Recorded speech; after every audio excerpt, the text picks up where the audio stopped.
पास बैठिया सोहीए सबना दा विसाहो।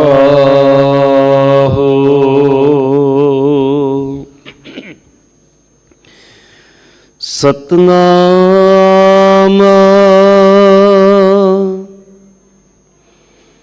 श्री वाहिगुरु साहिब जी।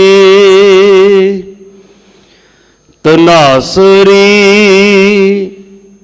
महला चौथा। हर हर बूंद भय हर स्वामी। हम चात्रिक बिलल बिललाती। हर हर कृपा करो प्रभ अपनी। मुख देवो हर निमखाती। हर हर बूंद भय हर स्वामी।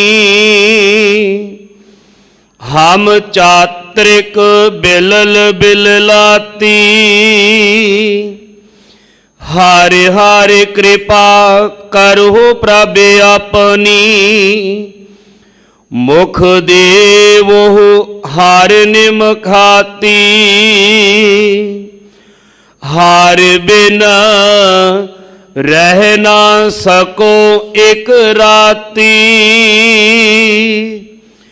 ज्यों बिन अमल अमली मर जाई है। त्यों हर बिन हम मर जाती। हर बिना रह ना सको एक राती। ज्यों बिन अमल अमली मर जाई है। त्यों हर बिन हम मर जाती। रहाओ। वाहिगुरु जी का खालसा वाहिगुरु जी की फतेह। परम सन्मानयोग चवर छतर तखत दे मालक धन धन गुरु ग्रंथ साहिब सच्चे पातशाह जी दे पावन पवित्र चरनां दे विच गुरुद्वारा मंजी साहिब दीवान हाल पवित्र अस्थान दियां हाज़रियां गुरु रामदास पातशाह जी दे पावन पवित्र अस्थान दियां हाज़रियां भर रहे गुरु प्यारे सत संगी जनों। सतगुरु महाराज जी की अपार बख्शिश रहमत कृपा दे सदका धन धन गुरु रामदास पातशाह जी दे घर श्री हरमंदर साहिब दरबार साहिब तो अमृत वेले धनासरी राग दे विच धन धन गुरु रामदास महाराज जी ने जो पावन मुख वाक दी दात बख्शी अति सत्कारयोग भाई साहब जी पासों बड़े प्यार सत्कार दे नाल अज दा ये पावन मुख वाक पावन हुक्म आप जियां ने सरवण कीता है। गुरु रामदास महाराज जी कृपा करन, गुरु पातशाह जी रहमत करन जो अज दे पावन हुक्म दे राही सानू मनुखी दुनियावी जीवां नू जो समझाउणा चाहुंदे ने बड़े ही प्यार सत्कार दे नाल मन की एकाग्रता बनाउंदियां होइयां निबाणेपन दे विच सतगुरु जी दे पावन चरनां विच जुड़दियां होइयां अज दे इस पावन हुक्म दी विचार नूं ਸਮਝਣ ਦਾ ਯਤਨ ਕਰੀਏ ਜੀ। ਸਤਨਾਮ ਸ੍ਰੀ ਵਾਹਿਗੁਰੂ ਸਾਹਿਬ ਜੀ। ਤਨਾਸਰੀ ਮਹੱਲਾ ਚੌਥਾ। ਹਰ ਹਰ ਬੂੰਦ ਭਏ ਹਰ ਸੁਆਮੀ। ਹਮ ਚਾਤ੍ਰਿਕ ਬਿਲਲ ਬਿਲ ਲਾਤੀ। ਪਾਵਨ ਹੁਕਮ ਜੋ ਅੱਜ ਗੁਰੂ ਰਾਮਦਾਸ ਪਾਤਸ਼ਾਹ ਜੀ ਨੇ ਧਨਾਸਰੀ ਰਾਗ ਦੇ ਵਿੱਚ ਇਹ ਦਾਤ ਬਖਸ਼ੀ, ਜੋ ਪਾਵਨ ਅੰਗ ਗੁਰੂ ਗ੍ਰੰਥ ਸਾਹਿਬ ਮਹਾਰਾਜ ਜੀ ਦੇ ਪਵਿੱਤਰ ਅੰਗ 668 ਦੇ ਉੱਪਰ ਸੁਭਾਏਮਾਨ ਹੈ। ਗੁਰੂ ਰਾਮਦਾਸ ਮਹਾਰਾਜ ਜੀ ਆਤਮਿਕ ਅਵਸਥਾ, ਮਾਨਸਿਕ ਅਵਸਥਾ ਦੀ ਗੱਲ ਇਸ ਪਾਵਨ ਹੁਕਮ ਵਿੱਚ ਕਰਦੇ ਨੇ। ਜਿਨ੍ਹਾਂ ਅੰਦਰ ਪਰਮੇਸ਼ਵਰ ਦੇ ਮਿਲਾਪ ਦੀ ਤੜਪ ਪੈਦਾ ਹੋਈ ਹੈ, ਤੇ ਪਰਮੇਸ਼ਵਰ ਦੇ ਮਿਲਾਪ ਦੀ ਤੜਪ ਉਹਦੇ ਅੰਦਰ ਹੀ ਪੈਦਾ ਹੋਏਗੀ ਜਿਹੜਾ ਅੰਦਰੋਂ ਜਗਿਆਸੂ ਹੋਏਗਾ, ਜਿਹਦਾ ਮਨ ਅੰਦਰ ਜਾਗ ਜਾਏਗਾ। ਕਿਉਂਕਿ ਜਿਹੜੇ ਵਿਕਾਰਾਂ ਕਰਕੇ ਮਾਨਸਿਕ ਤਲ ਦੇ ਉੱਪਰ ਸੁੱਤੇ ਹੋਏ ਨੇ, ਉਹਨਾਂ ਨੂੰ ਸਰੀਰਕ ਤਲ ਤੇ ਪਦਾਰਥਾਂ ਦੀ ਭੁੱਖ ਪਿਆਸ ਤਾਂ ਸਤਾਉਂਦੀ ਹੈ, ਪਰ ਉਹਨਾਂ ਨੂੰ ਪਰਮੇਸ਼ਵਰ ਦੇ ਮਿਲਾਪ ਦੀ, ਵਾਹਿਗੁਰੂ ਜੀ ਦੇ ਦਰਸ਼ਨਾਂ ਦੀ ਪਿਆਸ ਨਹੀਂ ਤੜਪਾਉਂਦੀ। ਤੇ ਜਿਹਨੇ ਅੰਦਰ ਪਰਮੇਸ਼ਵਰ ਵਾਹਿਗੁਰੂ ਜੀ ਦੇ ਮਿਲਾਪ ਦੀ ਤੜਪ ਪੈਦਾ ਹੋਵੇ, ਉਹਦੇ ਲਈ ਬਕਾਇਦਾ ਇੱਕ ਉਦਾਹਰਨ ਦਿੱਤੀ ਗਈ ਹੈ ਚਾਤ੍ਰਿਕ ਦੀ, ਪਪੀਹੇ ਦੀ, ਜਿਹਦੇ ਅੰਦਰ ਇੱਕ ਬੂੰਦ ਦੀ ਤੜਪ ਹੁੰਦੀ ਹੈ। ਕਿਉਂਕਿ ਪਰਮੇਸ਼ਵਰ ਨੇ ਉਸ ਪਪੀਹੇ ਦੀ ਬਣਤਰ ਹੀ ਐਸੀ ਬਣਾਈ ਕਿ ਜੇ ਉਹ ਪਾਣੀ ਪੀਣ ਦਾ ਯਤਨ ਕਰਦਾ ਹੈ ਤੇ ਉਹ ਪਾਣੀ ਪੀਤਾ ਨਹੀਂ ਜਾਂਦਾ। ਫਿਰ ਉਹ ਆਸਮਾਨ ਵੱਲ ਨੂੰ ਆਪਣਾ ਮੁੱਖ ਖੋਲ੍ਹ ਕੇ ਪੁਕਾਰ ਕਰਦਾ ਹੈ ਵੀ ਇੱਕ ਕਿਤੇ ਸਵੰਤੀ ਬੂੰਦ ਉਹਦੇ ਮੁੱਖ ਵਿੱਚ ਪੈ ਜਾਏ ਤੇ ਇਹ ਪਿਆਸ ਜਿਹੜੀ ਹੈ ਇਹ ਬੁੱਝ ਜਾਏ। ਅਸੀਂ ਆਪਣੇ ਮਨ ਨੂੰ ਬਬੀਹਾ ਬਣਾਉਣਾ ਹੈ, ਅਸੀਂ ਆਪਣੇ ਮਨ ਨੂੰ ਚਾਤ੍ਰਿਕ ਬਣਾਉਣਾ ਹੈ। ਜਿਹੜੇ ਰੋਜ਼ਾਨਾ ਨਿਤ ਦੇ ਨੇਮ ਵਿੱਚ ਗੁਰੂ ਸਾਹਿਬ ਜੀ ਦੇ ਚਰਨਾਂ ਵਿੱਚ ਆ ਕੇ ਦਰਸ਼ਨ ਦੀਦਾਰੇ ਕਰਦੇ ਨੇ, ਜਾਂ ਨਿਤ ਦੇ ਨੇਮ ਵਿੱਚ ਅੰਮ੍ਰਿਤ ਬਾਣੀ ਦਾ ਅਭਿਆਸ ਕਰਦੇ ਨੇ, ਉਹਨਾਂ ਦਾ ਹਿਰਦਾ ਅੰਦਰੋਂ ਤੜਪਦਾ ਹੈ। ਇਹ ਪਪੀਹੇ ਦੀ ਇੱਕ ਅਵਸਥਾ ਹੈ ਜਿਹੜੀ ਖਿੱਚ ਕੇ ਸਾਨੂੰ ਗੁਰੂ ਸਾਹਿਬ ਦੇ ਦਰ ਤੇ ਲੈ ਆਉਂਦੀ ਹੈ। ਕਿਉਂਕਿ ਪਿਆਸ ਹੋਏਗੀ ਤਾਂ ਹੀ ਪਾਣੀ ਦੀ ਪੁਕਾਰ ਕੀਤੀ ਜਾ ਸਕਦੀ ਹੈ, ਭੁੱਖ ਹੋਏਗੀ ਤੇ ਭੋਜਨ ਦੀ ਪੁਕਾਰ ਕੀਤੀ ਜਾ ਸਕਦੀ ਹੈ। ਤੇ ਜੇ ਪਿਆਸ ਹੋਏਗੀ ਨਹੀਂ, ਫਿਰ ਭਾਵੇਂ ਤੁਸੀਂ ਜਿੰਨਾ ਮਰਜ਼ੀ ਕੋਲ ਸ਼ਰਬਤ ਵੀ ਰੱਖ ਦਿਓ ਤਾਂ ਉਸ ਪਾਸੇ ਨੂੰ ਮੁੱਖ ਨਹੀਂ ਹੁੰਦਾ। ਪਰ ਜੇ ਪਿਆਸ ਹੋਏਗੀ ਤਾਂ ਉਹ ਜਿਹੜਾ ਕੋਲ ਪਾਣੀ ਹੈ ਉਹਨੂੰ ਪੀਣ ਦਾ ਇੱਕ ਰਸ, ਇੱਕ ਆਨੰਦ ਹੀ ਵੱਖਰਾ ਹੋਏਗਾ। ਇਸ ਲਈ ਕਹਿ ਰਹੇ ਹਾਂ, ਕਹਿਣ ਲੱਗੇ ਗੁਰੂ ਰਾਮਦਾਸ ਮਹਾਰਾਜ ਜਿਨ੍ਹਾਂ ਨੇ ਅਥਾਹ ਪਿਆਰ ਧੰਨ ਗੁਰੂ ਅਮਰਦਾਸ ਮਹਾਰਾਜ ਜੀ ਨਾਲ ਕੀਤਾ ਹੈ, ਔਰ ਇਹ ਪ੍ਰੇਮ ਦੀ ਖੇਡ ਹੈ। ਇੱਥੇ ਹੰਕਾਰ ਨਹੀਂ, ਇੱਥੇ ਪਿਆਰ ਦੀ ਭਾਵਨਾ ਵਾਲੇ ਕਬੂਲ ਹੁੰਦੇ ਨੇ। ਕਿਉਂਕਿ ਗੁਰੂ ਸਾਹਿਬ ਕਹਿੰਦੇ ਜੇ ਕੋਈ ਹੰਕਾਰ ਦੀ ਭਾਵਨਾ ਰੱਖ ਕੇ ਆਉਂਦਾ ਉਹਨੂੰ ਦੀਦਾਰ ਤਾਂ ਇੱਕ ਪਾਸੇ, ਮਹਾਰਾਜ ਕਹਿੰਦੇ ਹੰਕਾਰੀਆਂ ਨਿੰਦਕਾਂ ਪਿੱਠ ਦੇ, ਪਰ ਗਲ ਨਾਲ ਕਿਹਨੂੰ ਲਾਇਆ? ਉਸ ਪਿਆਰ ਦੀ ਮੂਰਤ ਨਾਮਦੇਵ ਜੀ ਨੂੰ। ਨਾਮ ਦਿਓ ਮੁਖ ਲਾਇਆ, ਕਿਉਂਕਿ ਅੰਦਰ ਹੰਕਾਰ ਨਹੀਂ, ਪਿਆਰ ਭਰਿਆ ਹੈ। ਤੇ ਪਰਮੇਸ਼ਵਰ ਦੀ ਪ੍ਰਾਪਤੀ ਦਾ ਇੱਕੋ ਇੱਕ ਤਰੀਕਾ ਹੈ। ਦੁਨੀਆ ਨੇ ਭਾਵੇਂ ਤਰੀਕੇ ਬਹੁਤ ਬਣਾਏ ਹੋਣ, ਪਰ ਸਤਿਗੁਰੂ ਮਹਾਰਾਜ ਜੀ ਕਹਿੰਦੇ ਇੱਕੋ ਹੀ ਤਰੀਕਾ ਹੈ ਪਰਮੇਸ਼ਵਰ ਦੇ ਮਿਲਾਪ ਦਾ। ਸਾਚ ਕਹੋ ਸੁਨ ਲਿਓ ਸਭ ਹੈ ਜਿਨ ਪ੍ਰੇਮ ਕੀਓ ਤਿਨ ਹੀ ਪ੍ਰਭ ਪਾਇਓ। ਔਰ ਐਸੀ ਇੱਕ ਤੜਪ ਹੋਵੇ ਜਿਵੇਂ ਗੁਰੂ ਅਰਜਨ ਦੇਵ ਮਹਾਰਾਜ ਜੀ ਅੰਦਰ ਦੇ ਪ੍ਰੇਮ ਦੀ ਅਵਸਥਾ ਨੂੰ ਬਿਆਨ ਕਰਦੇ ਨੇ। ਮੇਰਾ ਮਨ ਲੋਚੈ ਗੁਰ ਦਰਸ਼ਨ ਤਾਈ ਬਿਲਪ ਕਰੈ ਚਾਤਰਿਕ ਕੀ ਨਿਆਈ।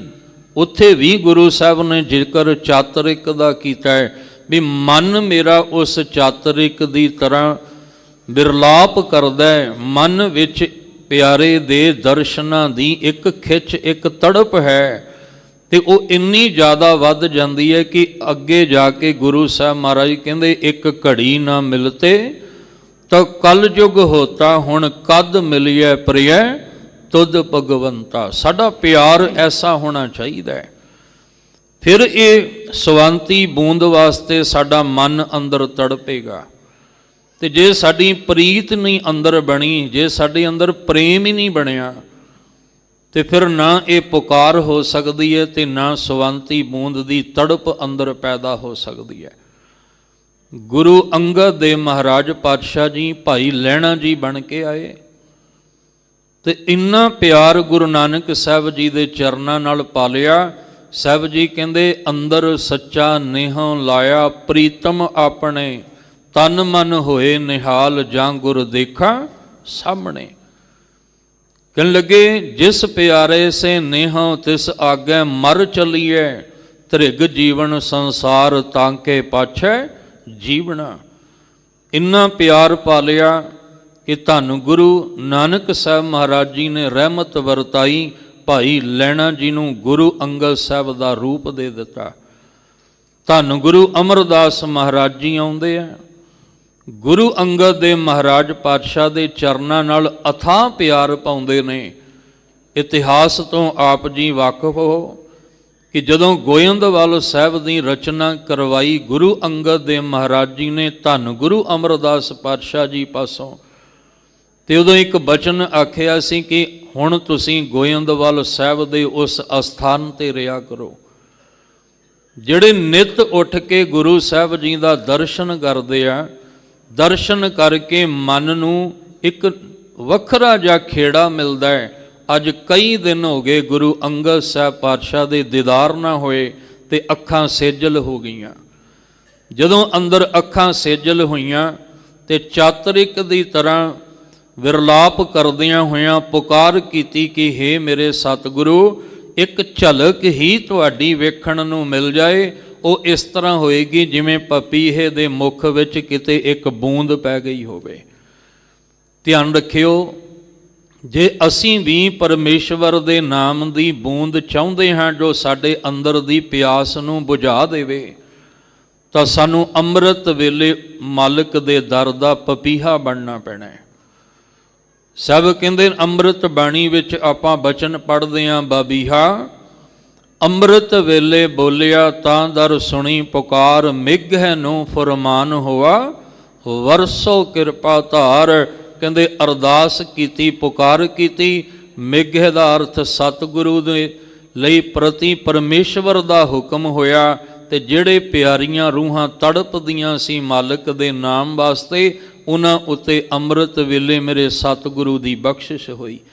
ਅੱਜ ਧੰਨ ਗੁਰੂ ਰਾਮਦਾਸ ਮਹਾਰਾਜ ਜੀ ਕਹਿੰਦੇ ਹਰ ਹਰ ਬੂੰਦ ਭਏ। ਕਹਿੰਦੇ ਪਰਮੇਸ਼ਵਰ ਹੈ ਵਾਹਿਗੁਰੂ ਜੀ, ਤੁਹਾਡਾ ਜਿਹੜਾ ਨਾਮ ਹੈ ਉਹ ਇੱਕ ਸਵੰਤੀ ਬੂੰਦ ਹੈ। ਹਰ ਸੁਆਮੀ ਹੈ ਵਾਹਿਗੁਰੂ ਹਰੀ ਸੁਆਮੀ ਜੀ, ਮਨ ਅੰਦਰ ਚਾਤਰਿਕ ਦੀ ਤਰ੍ਹਾਂ ਬਿਰਲਾਪ ਕਰਦਾ ਹੈ, ਬਿਲਲ ਬਿਲਲਾਤੀ ਅੰਦਰ ਤੜਪ ਰਿਹਾ ਹੈ। ਇਸ ਕਰਕੇ ਚਾਤਰਿਕ ਦੀ ਨਿਆਈ ਤੜਪ ਰਿਹਾ ਹੈ ਕਿ ਤੁਹਾਡਾ ਜਿਹੜਾ ਨਾਮ ਬੂੰਦ, ਉਹ ਬੂੰਦ ਜਿਹੜੀ ਬਰਸਾਤ ਹੋਵੇ ਤੇ ਇੱਕ ਕਣੀ ਆ ਕੇ ਮੁਖ ਵਿੱਚ ਬਬੀਹੇ ਦੇ ਪਏ, ਉਹਦੀ ਪਿਆਸ ਬੁਝ ਜਾਂਦੀ ਹੈ। ਮੇਰਾ ਮਨ ਵੀ ਹੇ ਸੁਆਮੀ, ਹੇ ਵਾਹਿਗੁਰੂ ਅਕਾਲ ਪੁਰਖ ਜੀ, ਤੁਹਾਡਾ ਨਾਮ, ਤੁਹਾਡੇ ਨਾਮ ਦੀ ਜਿਹੜੀ ਬਰਸਾਤ ਹੈ ਨਾ, ਉਹ ਬਰਸਾਤ ਦੇ ਵਿੱਚ ਇੱਕ ਕਣੀ, ਇੱਕ ਬੂੰਦ ਜਿਹੜੀ ਹੈ ਉਹ ਮੇਰੇ ਵਾਸਤੇ ਉਹ ਨਾਮ ਹੈ। ਹਰ ਹਰ ਕਿਰਪਾ ਕਰਹੁ ਪ੍ਰਭ ਆਪਣੀ, ਮੁਖ ਦੇਵੋ ਹਰ ਨਿਮਖਾਤੀ। ਇਹ ਪਾਵਨ ਗੁਰੂ ਰਾਮਦਾਸ ਮਹਾਰਾਜ ਜੀ ਬਚਨ ਬਖਸ਼ਦੇ ਨੇ। ਸਭ ਕਹਿੰਦੇ ਹਮ ਚਾਤਰਿਕ ਬਿਲਲ ਬਿਲਾਤੀ, ਅਸੀਂ ਉਸ ਚਾਤਰਿਕ ਦੀ ਤਰ੍ਹਾਂ ਮਨ ਵਿੱਚ ਇੱਕ ਤੜਪ ਲੈ ਕੇ ਬੈਠੇ ਹਾਂ ਤੇ ਤੁਹਾਡਾ ਨਾਮ ਉਸ ਬੂੰਦ ਦੀ ਤਰ੍ਹਾਂ ਹੈ। ਇਸ ਲਈ ਹਰ ਹਰ ਕਿਰਪਾ ਕਰੋ ਪ੍ਰਭ ਆਪਣੀ। ਇਹ ਮਾਲਕ ਜੀ ਤੁਸੀਂ ਆਪਣੀ ਕਿਰਪਾ ਸਾਡੇ ਉੱਤੇ ਕਰੋ। ਮੁਖ ਦੇ ਖੱਖੇ ਨੂੰ ਸਿਹਾਰੀ ਮੁਖ ਵਿੱਚ, ਇਸ ਮੁਖ ਵਿੱਚ ਕਿਤੇ ਆਪਣੇ ਨਾਮ ਦੀ ਇੱਕ ਬੂੰਦ ਪਾ ਦਿਓ। ਇੱਕ ਨਿਮਖ ਮਾਤਰ ਵੀ ਜੇ ਅੰਦਰ ਨਾਮ ਦੀ ਬੂੰਦ ਚਲੀ ਜਾਏ ਤੇ ਆਹ ਜਿਹੜੀ ਤੜਪ ਲੱਗੀ ਹੋਈ ਹੈ ਇਹ ਖਤਮ ਹੋ ਜਾਏਗੀ।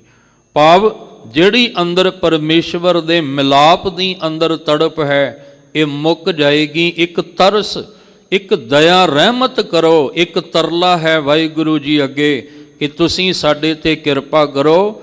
ਆਪਣੇ ਨਾਮ ਦੀ ਇੱਕ ਨਿਮਖ ਮਾਤਰ ਹੀ ਬੂੰਦ ਸਾਡੇ ਮਨ ਦੇ ਮੁਖ ਵਿੱਚ ਪਾ ਦੇਵੋ। ਹਰ ਬਿਨ ਰਹਿ ਨਾ ਸਕੋ ਇੱਕ ਰਾਤੀ। ਹੇ ਮਾਲਕ ਜੀ ਤੁਹਾਡੇ ਤੋਂ ਬਿਨਾ ਹੁਣ ਇੱਕ ਰੱਤੀ ਭਰ ਵੀ ਰਿਹਾ ਨਹੀਂ ਜਾਂਦਾ।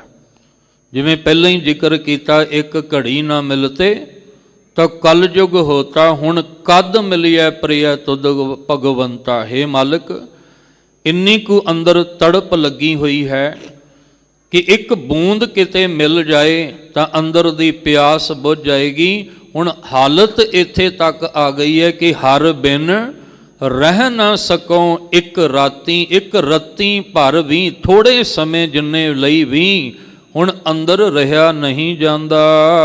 ਜਿਉ ਬਿਨ ਅਮਲੈ ਅਮਲੀ ਮਰ ਜਾਈ ਹੈ, ਤਿਉ ਹਰ ਬਿਨ ਹਮ ਮਰ ਜਾਤੀ। ਹੇ ਮੇਰੇ ਮਾਲਕ ਵਾਹਿਗੁਰੂ ਜੀ, ਜਿਉਂ ਦਾ ਅਰਥ ਇੱਕ ਉਦਾਹਰਣ ਦੇ ਕੇ ਸਮਝਾਇਆ ਕਿ ਪਹਿਲੇ ਹਾਲਤ ਚਾਤਰਿਕ ਦੀ ਬਿਆਨ ਕੀਤੀ, ਪਪੀਹੇ ਦੀ, ਫਿਰ ਇੱਕ ਉਦਾਹਰਣ ਦੇ ਕੇ ਸਮਝਾਉਣ ਦਾ ਯਤਨ ਕੀਤਾ ਕਿ ਜਿਉਂ ਬਿਨ ਅਮਲੈ ਅਮਲੀ ਮਰ ਜਾਈ ਹੈ। ਜਿਵੇਂ ਕਿਸੇ ਨੂੰ ਅਮਲ ਲੱਗਾ ਹੋਵੇ, ਨਸ਼ਾ, ਤੇ ਜੇ ਉਹਨੂੰ ਉਹ ਨਸ਼ਾ ਨਾ ਮਿਲੇ ਤੇ ਉਹਦੇ ਹੱਥ ਪੈਰ ਕੰਬਦੇ ਆ, ਉਹ ਤੜਪਦਾ ਹੈ। ਕਹਿੰਦੇ ਬਸ ਮੇਰੇ ਅੰਦਰ ਵੀ ਨਾਮ ਦੀ ਐਸੀ ਖੁਮਾਰੀ ਲੱਗੀ ਹੈ, ਨਾਮ ਦਾ ਐਸਾ ਕਹਿਣ ਲੱਗੇ ਨਸ਼ਾ ਲੱਗਾ ਹੈ। ਧਿਆਨ ਰੱਖਿਓ, ਬਾਹਰ ਦੇ ਨਸ਼ੇ ਤਾਂ ਜ਼ਿੰਦਗੀ ਬਰਬਾਦ, ਘਰ ਬਰਬਾਦ ਕਰ ਦਿੰਦੇ ਆ, ਪਰ ਜਿਹੜਾ ਆਹ ਨਸ਼ਾ ਹੈ ਪਰਮੇਸ਼ਵਰ ਦੇ ਨਾਮ ਦਾ, ਸਾਹਿਬ ਜੀ ਕਹਿੰਦੇ ਆ ਆਹ ਨਸ਼ਾ ਤੁਹਾਡੇ ਲੋਕ ਤੇ ਪਰਲੋਕ ਨੂੰ ਸਵਾਰ ਦੇਗਾ। ਇਸ ਲਈ ਮੇਰੇ ਮਾਲਕ ਜੀ, ਮੇਰੇ ਅੰਦਰ ਐਸੀ ਤੜਪ ਤੁਹਾਡੇ ਨਾਮ ਦੀ ਬੂੰਦ ਵਾਸਤੇ ਲੱਗੀ ਹੈ।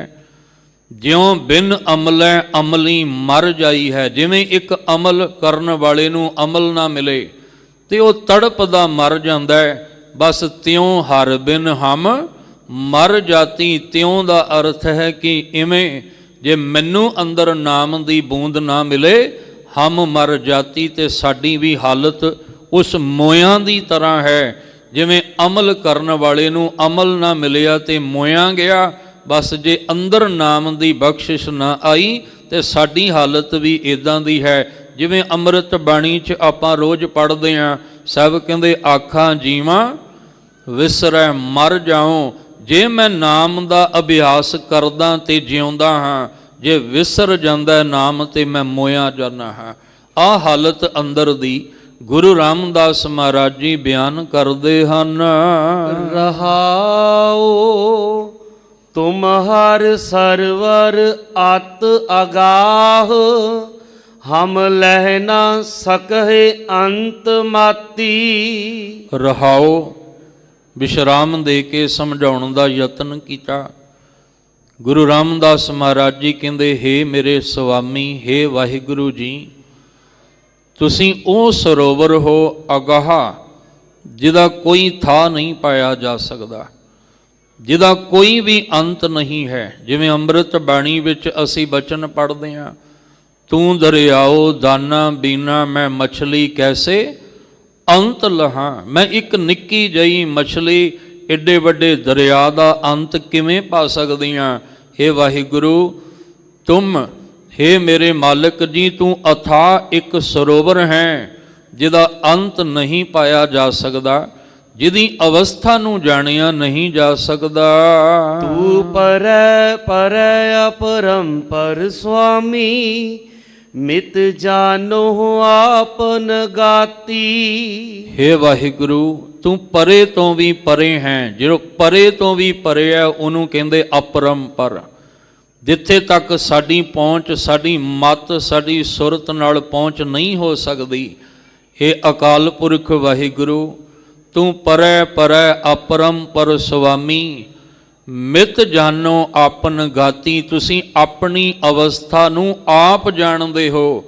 ਮੈਂ ਤੁਹਾਡੀ ਅਵਸਥਾ ਨੂੰ ਨਾ ਜਾਣ ਸਕਦਾ ਤੇ ਨਾ ਉਹਦਾ ਅੰਤ ਪਾ ਸਕਦਾ, ਕਿਉਂਕਿ ਮੈਂ ਤੇ ਤੁਹਾਡੇ ਵਿੱਚ ਸਮਾਉਣ ਵਾਸਤੇ ਆਇਆ, ਲੀਨ ਹੋਣ ਵਾਸਤੇ ਆਇਆ, ਤੁਹਾਡਾ ਅੰਤ ਪਾਉਣ ਵਾਸਤੇ ਨਹੀਂ। ਮਹਾਰਾਜ ਕਹਿੰਦੇ ਬੜੇ ਤੜਪਦੇ ਨੇ ਸੰਸਾਰ ਵਿੱਚ ਪਰਮੇਸ਼ਵਰ ਦਾ ਅੰਤ ਪਾਉਣ ਵਾਸਤੇ, ਪਰ ਉਹਦਾ ਅੰਤ ਨਾ ਕਿਸੇ ਪਾਇਆ ਤੇ ਨਾ ਕੋਈ ਪਾ ਸਕਦਾ। ਹਾਂ, ਸਮਾਇਆ ਜਾ ਸਕਦਾ ਹੈ, ਉਹਦੇ ਵਿੱਚ ਲੀਨ ਹੋਇਆ ਜਾ ਸਕਦਾ ਹੈ। ਉਹ ਵੀ ਕਿਸ ਤਰ੍ਹਾਂ? ਆਪਣੀ ਮਤ ਨਾਲ ਨਹੀਂ, ਗੁਰੂ ਦੀ ਕਿਰਪਾ ਦੇ ਨਾਲ। ਗੁਰ ਕਿਰਪਾ ਜਿਹ ਨਰ ਕੋ ਕੀਨੀ ਤੇ ਇਹ ਜੁਗਤ ਪਛਾਨੀ, ਨਾਨਕ ਲੀਨ ਭਇਓ ਗੋਬਿੰਦ ਸਿਉ, ਜਿਉ ਪਾਨੀ ਸੰਗ ਪਾਨੀ। ਲੀਨ ਹੋਣ ਦੀ ਗੱਲ ਕੀਤੀ ਹੈ। ਜੇ ਅੰਤ ਦੀ ਗੱਲ ਕਰੀਏ ਤੇ ਮਹਾਰਾਜ ਕਹਿੰਦੇ ਅੰਤ ਕਾਰਨ ਕੇਤੇ ਬਿਲ ਲਾਹੇ, ਤਾਂ ਕਿ ਅੰਤ ਨਾ ਪਾਇਆ ਜਾਏ। ਹੇ ਵਾਹਿਗੁਰੂ ਜੀ, ਕਿਰਪਾ ਕਰੋ, ਕਿਉਂਕਿ ਤੁਸੀਂ ਪਰੇ ਤੋਂ ਵੀ ਪਰੇ ਅਪਰੰਪਰ ਦੀ ਅਵਸਥਾ ਦੇ ਮਾਲਕ ਹੋ, ਔਰ ਆਪਣੀ ਅਵਸਥਾ ਨੂੰ ਤੁਸੀਂ ਆਪ ਹੀ ਜਾਣਦੇ ਹੋ। ਹਰ ਕੇ ਸੰਤ ਜਨਾ ਹਰ ਜਪਿਓ, ਗੁਰ ਰੰਗ ਚਲੂਲੇ ਰਾਤੀ। ਜਿਨ੍ਹਾਂ ਨੇ ਗੁਰੂ ਦੇ ਦੁਆਰਾ, ਫਿਰ ਬੇਨਤੀ ਕਰਾਂ, ਪਰਮੇਸ਼ਵਰ ਦੇ ਵਿੱਚ ਆਤਮਿਕ ਤਲ ਤੇ ਲੀਨ ਹੋਣ ਵਾਸਤੇ ਸਾਨੂੰ ਗੁਰੂ ਦੀ ਕਿਰਪਾ ਚਾਹੀਦੀ ਹੈ। ਨਾ ਸਾਡੀ ਚਤਰਾਈਆਂ, ਚਲਾਕੀਆਂ, ਸਿਆਣਪਾਂ ਕੰਮ ਆਉਣੀਆਂ ਨੇ। ਉੱਥੇ ਗੁਰੂ ਸਾਹਿਬ ਜੀ ਦੀ ਕਿਰਪਾ, ਗੁਰੂ ਸਾਹਿਬ ਦੀ ਮੱਤ ਨੇ ਕੰਮ ਆਉਣਾ ਹੈ। ਤੋ ਜਿਨ੍ਹਾਂ ਦੇ ਅੰਦਰ ਗੁਰੂ ਦੇ ਰਾਹੀਂ ਪ੍ਰੇਮ ਦਾ, ਨਾਮ ਦਾ ਗੂੜਾ ਰੰਗ ਅੰਦਰ ਚੜ ਗਿਆ, ਜਿਹੜੇ ਅੰਦਰੋਂ ਨਾਮ ਦੇ ਰੰਗ ਵਿੱਚ ਰੱਤੇ ਗਏ, ਤੇ ਗੁਰਬਾਣੀ ਅੰਦਰ ਧੂੜ ਵੀ ਉਹਨਾਂ ਦੀ ਮੰਗੀ ਹੈ ਜਿਹੜੇ ਅੰਦਰੋਂ ਦੀ ਨਾਮ ਰੰਗ ਵਿੱਚ ਰੱਤੇ ਨੇ। ਜਿਨ੍ਹਾਂ ਨੇ ਸਿਰਫ ਬਾਹਰੋਂ ਆਪਣੇ ਆਪ ਨੂੰ ਰੰਗਿਆ, ਉਹਨਾਂ ਦੀ ਧੂੜ ਨਹੀਂ ਗੁਰੂ ਸਾਹਿਬ ਨੇ ਮੰਗਣ ਨੂੰ ਆਖਿਆ। ਮਹਾਰਾਜ ਕਹਿੰਦੇ ਜਿਨ ਕੇ ਚੋਲੇ ਰਤੜੇ ਪਿਆਰੇ, ਕੰਤ ਤਿਨਾ ਕੈ ਪਾਸ, ਧੂੜ ਤਿਨਾ ਕੀ ਜੇ ਮਿਲੇ ਜੀ ਕਹੋ ਨਾਨਕ ਕੀ ਅਰਦਾਸ। ਕਹਿੰਦੇ ਜਿਨ੍ਹਾਂ ਨੇ ਗੁਰੂ ਸਾਹਿਬ ਦੀ ਕਿਰਪਾ ਨਾਲ ਅੰਦਰ ਪ੍ਰੇਮ ਦੇ ਨਾਮ ਦਾ ਰੰਗ ਚਾੜ ਕੇ ਗੂੜਾ ਰੰਗ ਅੰਦਰ ਚਾੜ ਲਿਆ, ਹਰ ਕੇ ਸੰਤ, ਉਹ ਜਿਹੜੇ ਵਾਹਿਗੁਰੂ ਜੀ ਦੇ ਰੱਬ ਦੇ ਪਿਆਰੇ ਗੁਰਮੁਖ ਜਨ ਨੇ, ਕਹਿੰਦੇ ਉਹ ਫਿਰ ਪਰਮੇਸ਼ਵਰ ਦੇ ਨਾਮ ਨੂੰ ਜਪਦੇ ਨੇ। ਕੌਣ ਜਪਦੇ ਨੇ? ਜਿਨ੍ਹਾਂ ਨੇ ਗੁਰੂ ਦੇ ਰਾਹੀਂ ਅੰਦਰ ਨਾਮ ਦਾ ਗੂੜਾ ਰੰਗ ਚੜਾ ਲਿਆ, ਕਿਉਂਕਿ ਚੜਾਉਣਾ ਅਸੀਂ ਹੈ ਤੇ ਚਾੜਨਾ ਸਤਿਗੁਰੂ ਨੇ। ਗੁਰੂ ਹਰ ਨਾਮਾ ਹਰ ਰੰਗ ਹੈ, ਹਰ ਰੰਗ ਮਜੀਠੈ ਰੰਗ, ਗੁਰ ਤੁਠੈ ਹਰ ਰੰਗ ਚਾੜਿਆ। ਆਹ ਰੰਗ ਨਾਮ ਦਾ, ਚਲੂਲੇ ਦਾ ਅਰਥ ਹੈ ਗੂੜਾ ਰੰਗ ਜਿਹਦੇ ਅੰਦਰ ਚਾੜ ਦਿੱਤਾ। ਉਹ ਗੁਰੂ ਕੇ ਪਿਆਰੇ, ਉਹ ਪਰਮੇਸ਼ਵਰ ਦੇ ਪਿਆਰੇ ਸੰਤ ਜਨ, ਗੁਰਮੁਖ ਜਨ, ਫਿਰ ਦਿਨ ਰਾਤ ਹਰ ਵੇਲੇ ਸਵਾਸ ਸਵਾਸ ਪਰਮੇਸ਼ਵਰ ਦਾ ਨਾਮ ਜਪਦੇ ਹਨ। ਹਰ ਹਰ ਭਗਤ ਬਨਿਅਤ ਸੋਭਾ, ਹਰ ਜਪਿਓ ਊਤਮ ਪਾਤੀ। ਜਿਨ੍ਹਾਂ ਦੇ ਅੰਦਰ ਗੂੜਾ ਰੰਗ ਪਰਮੇਸ਼ਵਰ ਦੇ ਨਾਮ ਦਾ ਚੜਿਆ, ਜਿਹੜੇ ਅੰਦਰੋਂ ਰੱਤੇ ਗਏ, ਉਹਨਾਂ ਨੇ ਫਿਰ ਹਰ ਜਪਿਓ। ਜਦੋਂ ਉਹਨਾਂ ਨੇ ਪਰਮੇਸ਼ਵਰ ਨੂੰ ਮਨ ਕਰਕੇ ਜਪਿਆ, ਸਭ ਕਹਿੰਦੇ ਹਰ ਹਰ ਭਗਤ ਬਣੀ। ਭਗਤ ਦੇ ਤੱਤੇ ਨੂੰ ਸਿਹਾਰੀ ਭਗਤੀ ਦਾ ਰੰਗ ਉਹਨਾਂ ਅੰਦਰ ਬਣ ਗਿਆ। ਉਹ ਭਗਤੀ ਦੇ ਰੰਗ ਵਿੱਚ ਅੰਦਰ ਰੰਗੇ ਗਏ। ਧਿਆਨ ਰੱਖਿਓ, ਦੋ ਅਵਸਥਾਵਾਂ ਨੇ, ਇੱਕ ਸੰਸਾਰੀ ਅਵਸਥਾ, ਇੱਕ ਭਗਤ ਦੀ ਅਵਸਥਾ। ਤੇ ਭਗਤ ਤੇ ਸੰਸਾਰੀ ਦਾ ਕਦੇ ਆਪਸ ਵਿੱਚ ਤਾਲਮੇਲ ਨਹੀਂ ਹੁੰਦਾ। ਭਗਤਾਂ ਤੈ ਸਹਿ ਸਾਰੀਆਂ, ਕਦੇ ਜੋੜ ਕਦੇ ਨਾ ਆਇਆ, ਕਦੇ ਉਹਦਾ ਜੋੜ ਮੇਲ ਨਹੀਂ ਹੁੰਦਾ, ਕਿਉਂਕਿ ਸੰਸਾਰੀ ਅੰਦਰ ਆ ਤੜਪ ਪੈਦਾ ਨਹੀਂ ਹੁੰਦੀ। ਇਹ ਜਿਹਦੇ ਅੰਦਰ ਭਗਤੀ ਦਾ ਰੰਗ ਚੜ ਜਾਏ ਉਹਨੂੰ ਪਰਮੇਸ਼ਵਰ ਦੇ ਮਿਲਾਪ ਦੀ ਤੜਪ ਪੈਦਾ ਹੁੰਦੀ ਹੈ। ਤੇ ਸ਼ਾਇਦ ਪਿਛਲੇ ਸਮੇਂ 'ਚ ਜ਼ਿਕਰ ਕੀਤਾ ਹੋਵੇ ਕਿ ਭਗਤੀ ਦਾ ਰੰਗ ਚੜ੍ਹਨਾ ਹੀ ਉਦੋਂ ਹੈ ਜਦੋਂ ਭੱਬਾ ਭਰਮ ਮਿਟ ਗਿਆ, ਗੱਗਾ ਗਿਆਨ ਆ ਗਿਆ, ਤੇ ਜਦੋਂ ਮੋਹ ਮਾਇਆ ਦਾ ਤੱਤਾ ਤਿਆਗ ਹੋ ਗਿਆ। ਕਹਿੰਦੇ ਉਹਨਾਂ ਅੰਦਰ ਫਿਰ ਹਰੀ ਦੇ ਨਾਮ ਦੀ ਭਗਤੀ ਬਣ ਆਈ, ਤੇ ਜਿਨ੍ਹਾਂ ਅੰਦਰ ਪਰਮੇਸ਼ਵਰ ਦੇ ਨਾਮ ਦੀ ਭਗਤੀ ਬਣ ਆਈ, ਅਤ ਸ਼ੋਭਾ, ਉਹਨਾਂ ਦੀ ਸ਼ੋਭਾ ਫਿਰ ਲੋਕ ਤੇ ਪਰਲੋਕ ਵਿੱਚ ਹੁੰਦੀ ਹੈ।